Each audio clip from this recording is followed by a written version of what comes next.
श्री स्वामी समर्थ. येत्या 26 फेब्रुवारीला वार बुधवार या दिवशी आलेली आहे महाशिवरात्र. महाशिवरात्रीच्या दिवशी प्रत्येक घरामध्ये उपवास केला जातो. लहानातील लहान व्यक्तीपासून ते मोठ्यातील मोठ्या व्यक्तींपर्यंत प्रत्येकजण हा उपवास करत असतो.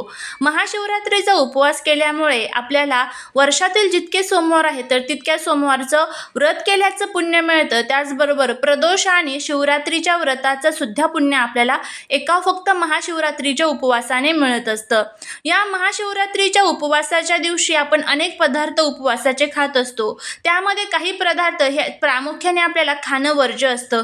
हे पदार्थ जर आपण खाल्ले तर आपण केलेल्या उपवासाचं कोणतंही जे फळ आहे तर ते आपल्याला मिळत नाही. तर हे कोणकोणते पदार्थ आहेत त्यामध्ये भगर, त्यानंतर आपल्याला या दिवशी जे आयोडीन नमक असतं ज्याला आपण सफेद मीठ म्हणतो ते, आणि त्यानंतर सोयाबीन तेल, हे संपूर्णपणे वर्ज्य पदार्थ असतात.